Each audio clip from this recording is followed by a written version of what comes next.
Reka nanone twongere tubasuhuze bakunzi bacu hano kuri Rise Engineer Platform, ya platform yanyu ibagezaho amakuru menshi atandukanye by'umwihariko ahantu heza mushobora gusohokera ndetse n'ibikorwa biri by'aba engineers bitandukanye. Kuri inshuro rero twerekeje mu karere ka Ruhango dusura ahantu hamwe heza cyane, ariko ntabwo mbivugaho byinshi kuko turi kumwe n'umushyitsi, turagira ngo tumusabe atangira twibwira. Nitwa Angelique Nyiraneza, nkaba ndi umukozi wa Aziz Life. Murakoze cyane kandi ni karibu kuri Aziz. Yego. Mugize muti ni karibu kuri Aziz Life. Ubundi Aziz Life ni iki? Kuki mwahise Aziz Life? Aziz Life urumva na magambo abiri atandukanye ndetse atandukanye no mu ndimi, kuko Aziz ubwayo ni ijambo ry'Igiswahili risobanura ikintu cyiza kandi cyane gihebuje. Hanyuma life ni ubuzima mu Kinyarwanda. Iyo uhuje ayo magambo abiri rero Aziz Life bishatse kuvuga ngo ubuzima bwiza. Rero twebwe dufite umwenda wo ubuzima bwiza, abanyabukorikori dukorana binyuze mu bihangano bakora kandi tukabicuruza hano kuri Aziz. Yego. Aziz Life kuyishinga ni igitekerezo cyaje gute mwari mufite izina? Aziz Life igitekerezo yatangiye mu 2008. Itangizwa n'aba co-founders batatu. Igitekerezo cyazanywe n'umu-co-founders umwe w'Umwongereza. Yatekereje ko kubera ko yari afite projet yakoranaga n'abantu bo mu cyaro, abantu bo mu giturage.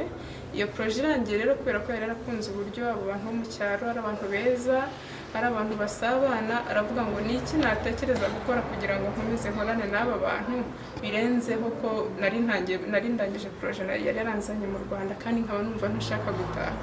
Icyo gihe rero ubwo yazanye igitekerezo yo kuvuga ngo abanyabukorikori bo mu Rwanda bifitemo impano, ariko cyane cyane yibanda ku bantu yabonaga yagendanaga nabo hano i Muhanga b'abanyabukorikori batandukanye, ukabona bafite impano zitandukanye ari zo kuboha ibintu bitandukanye. Aravuga ati se ni gute nshobora kuba nafasha aba bantu nabonye kuba babona amafaranga binyuze mu bukorikori bwabo. Ahera ku mpano zabo bari bifitemo, hanyuma asanga bifitemo impano nyinshi zitandukanye, zaba iz'ububaji, zaba izo kuboha uduseke. Hanyuma atangirira kuri ibyo ngibyo kugira ngo abashe kubafasha nabo babashe kugira ngo gukora ku mafaranga. Yego. Aziz Life iherereye mu karere ka Ruhango, by'umwihariko ni mu ntara y'Amajyepfo. Yego. Kuki mwayizanye mu Majyepfo? Aziz Life mbere yabaga i Muhanga. Nyuma yaho kubera ko benshi mu banyabukorikori bacu batuye mu karere ka Ruhango, mbese nk'uko natangiye mvuga ngo tubifuriza ubuzima bwiza, byabafataga urugendo kugira ngo baze Muhanga baje kugemura ama-product atandukanye. Hanyuma bihuza nuko tubonye ikibanza hano kugira ngo twubake inzu yacu ya Aziz Life habe mu rugo. Hanyuma nanone biradushimisha cyane ko twari twegeranye n'abafatanyabikorwa bacu aribo bartizani bacu.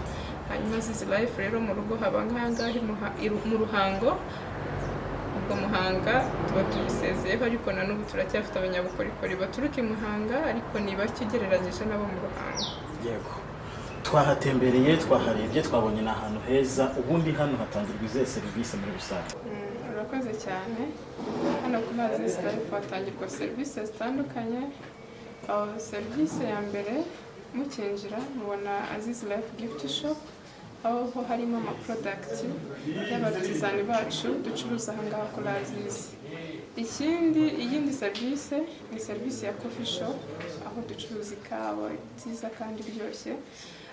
Nk'uko mwabonye ko imashini dufite ari imashini ya original ikora ikawa nziza rwose umuntu akaryoherwa. Nanone kandi tukaba dufite na bar hano, dufite inzoga zitandukanye, abamarikeri, inzoga ziriya tuvuga ngo ni za rufuro, nazo turazicuruza aha ngaha kuri Aziz.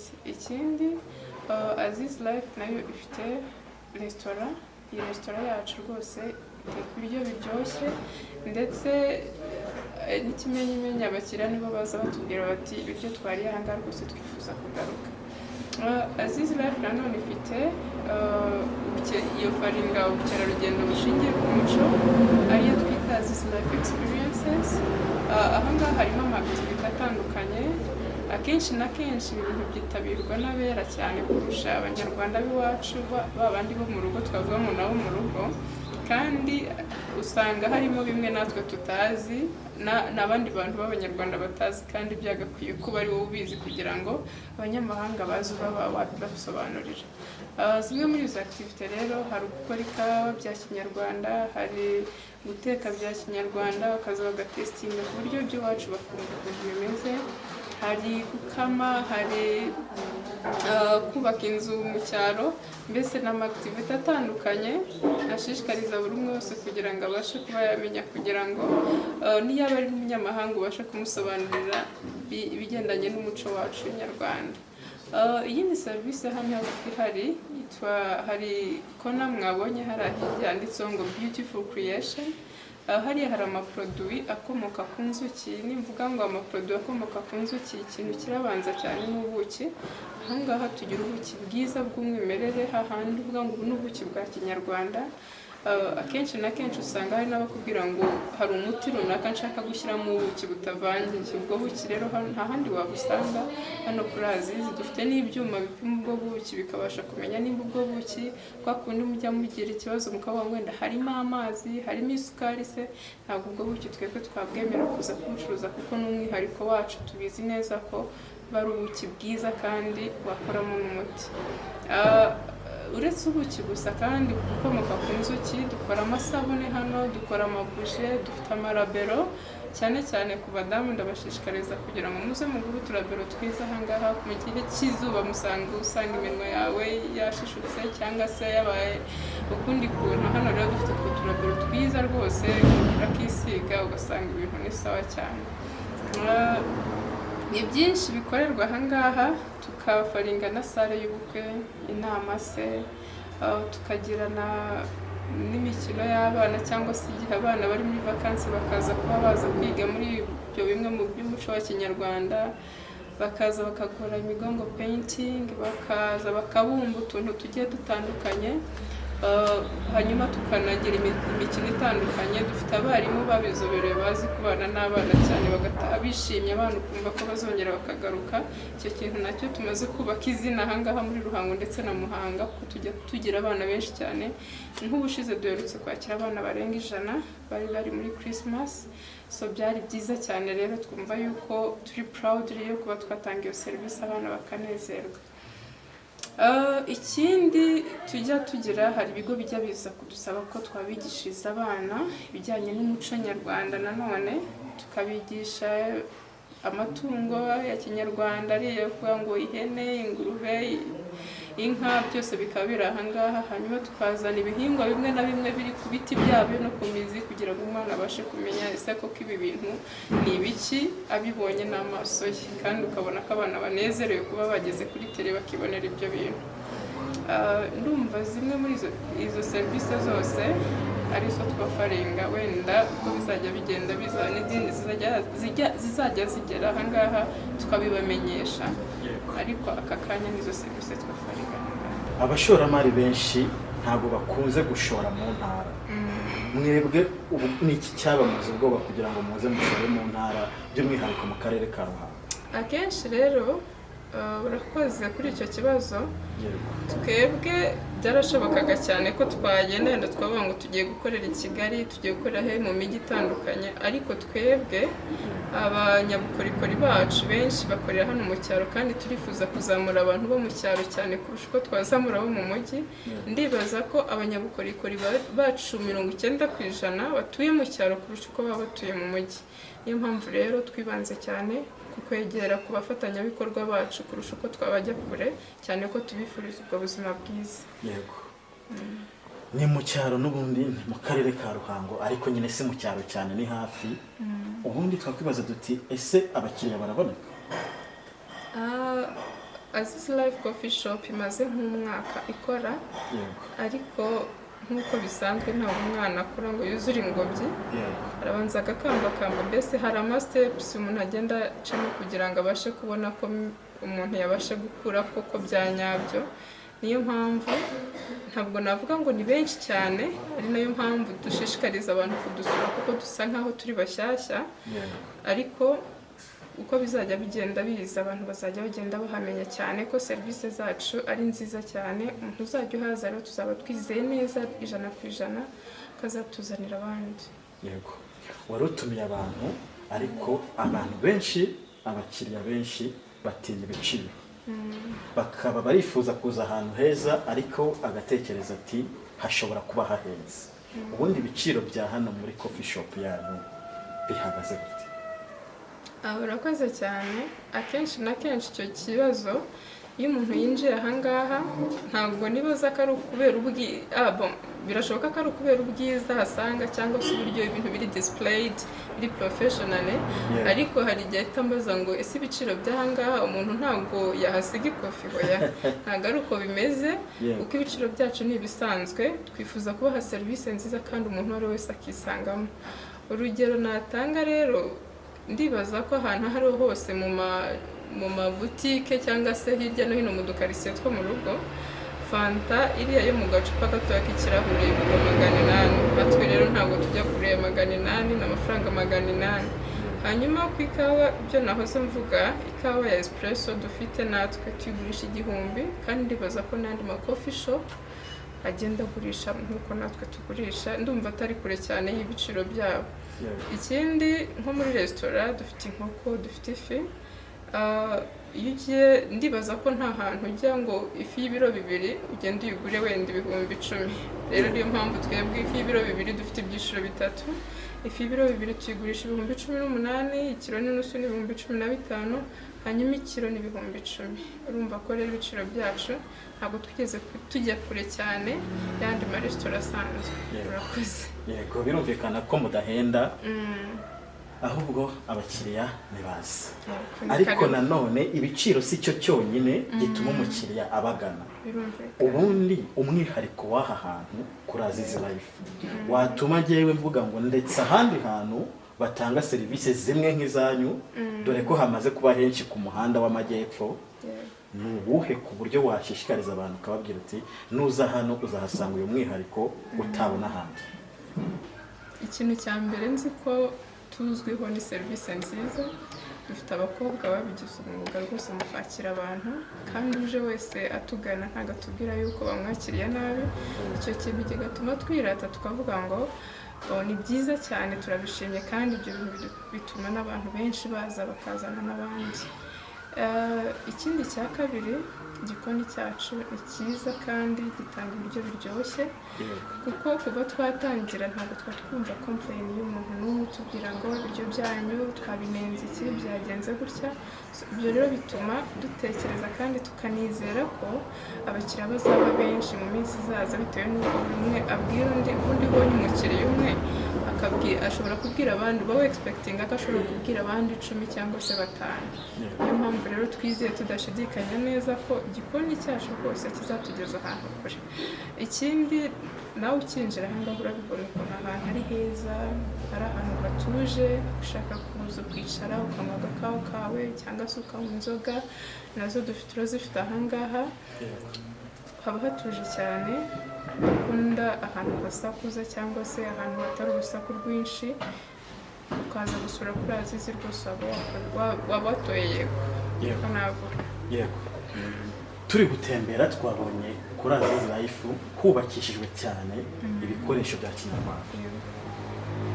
Ibyo byo byaje gute, mwabitekereje gute? Urakoze cyane. Byarashobokaga cyane yuko natwe wenda twajya gukoresha ibyuma bitandukanye cyangwa se tukubaka nk'abandi, ariko twebwe duha agaciro cyane cyane ibintu bikorewe mu Rwanda cyangwa se made in Rwanda. Ni nayo mpamvu rero usanga hari imiseke, usanga hari umugwegwe, buriya display yacu ko imeze hariya muri gift shop, idisplayinze mu buryo hari imigwegwe iteyemo, hari insina ziteyemo, mbese ni bimwe mu bikoresho bya Kinyarwanda mbese dukoresha kugira ngo twerekane umuco wacu wa Kinyarwanda, nk'uko n'ubundi tutanga iyo serivisi y'umuco wa Kinyarwanda.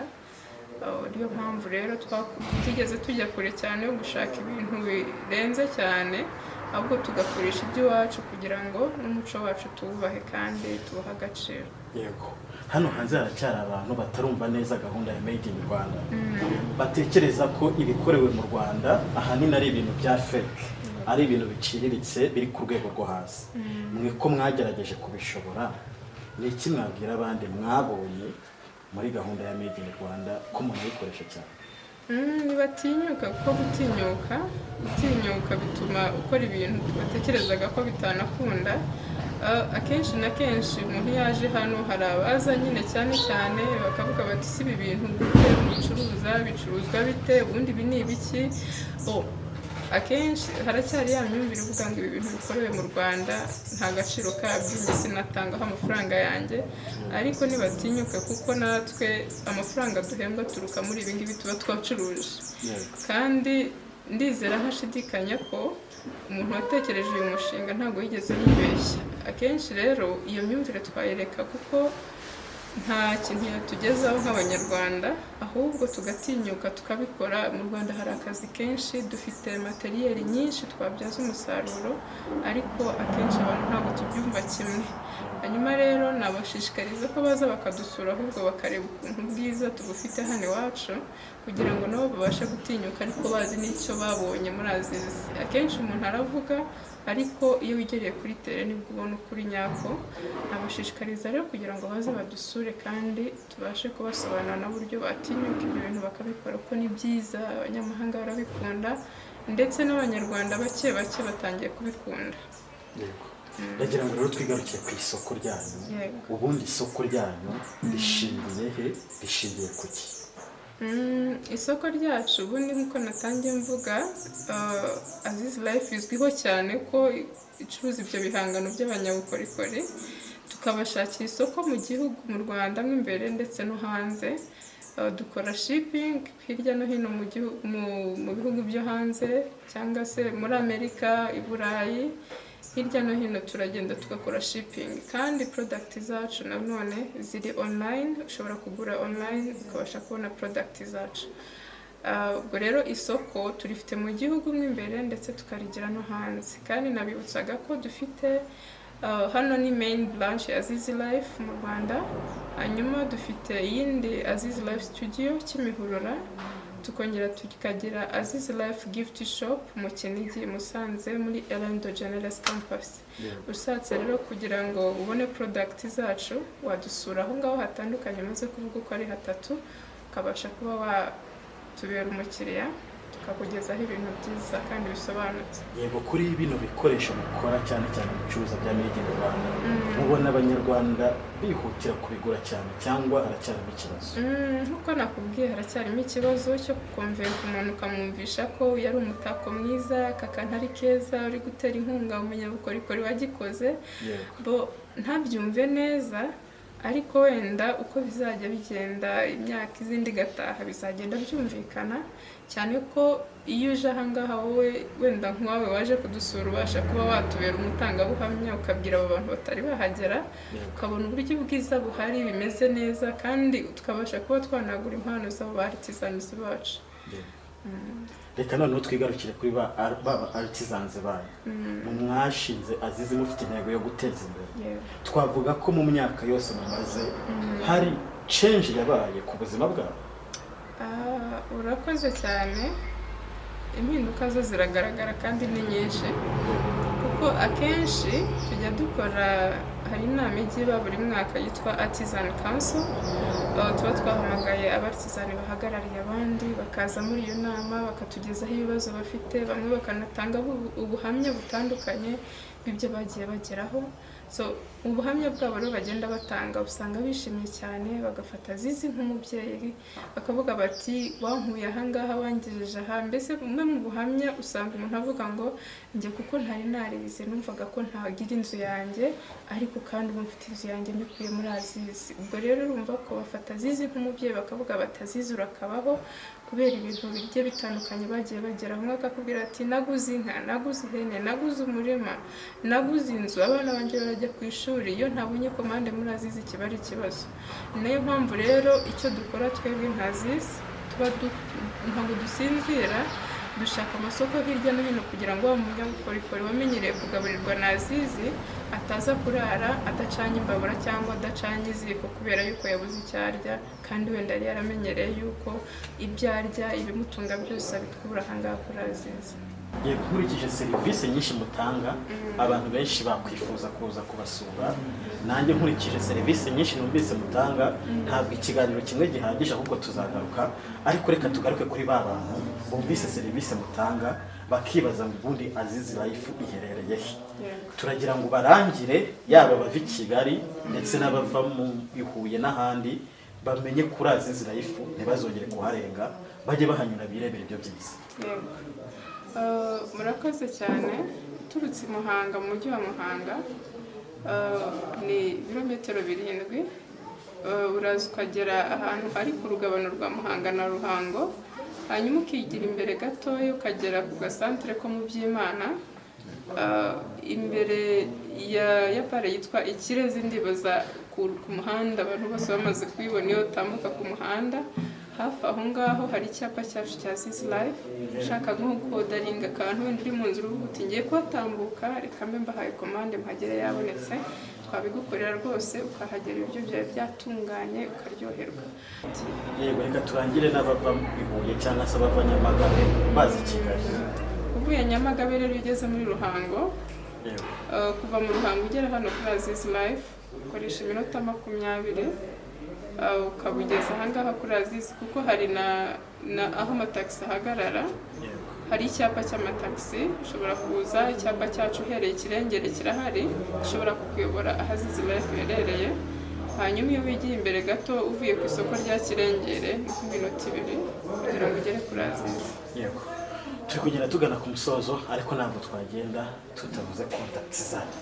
Aka ni akanya ko kutubwira ubashaka yababona gute, haba nimero, haba social media zanyu, haba ahantu hose umuntu bakeneye yababonera. Turagira ngo mubitubwire, natwe tubibwire abantu, abakiriya bumva bashaka kuzaza gusura Azizi bazabona. Nimero ushobora kodaringaho cyangwa se ushobora guhamagara ukabaza serivisi za Azizi Life ni 078 5 7 aho ngaho uhamagaye umuntu wari wese yakwitaba akabasha kuba yakugezaho serivisi nziza kandi inoze ivuye muri Azizi Life. Mujya mugera na social media zanyu cyane, ushobora kudukurikira kuri Instagram no kuri Twitter, turiho Azizi Life. Turi kugenda rero tugana ku musozo, reka turarikira abantu bacu hano kuri Rise Engineer Platform, abumva bashaka ahantu bashobora guhagarara, uri gutembera mu majyepfo, uvuye i Huye se unaniwe, uvuye i Kigali se unaniwe, ntahandi twebwe twakurangira guhagarara hatari kuri Azizi Life. Ni ahantu heza, ni ahantu ngewe ubwanjye nzi, ni ahantu ngewe ubwanjye nabaye, nawe ushaka kuhaza wambaza. Reka twebwe rero tugushimire umwanya wawe waduhaye, tunizera ko ubu ngubu abakiriya bagiye kuba benshi. Karibu cyane. Yego, reka dushimire natwe rero abari badukurikiye hano kuri Rise Engineer Platform. Ubaye unashaka kuza kuri Azizi Life, ushobora nanjye kumpamagara, kuko nanjye nakugezayo, nanjye ndahazi, nanjye narahabaye. Nimero yanjye rero murayizi, musanzwe muyizi, ni 0780 33 36 02. Nanjye wampamagara nkakugezayo. Icyo tubasaba rero ni ugukomeza kudushyigikira, mukora like, comment na share ku biganiro byacu. Ibiganiro byiza byo nk'ibi nakagaruka. Ciao.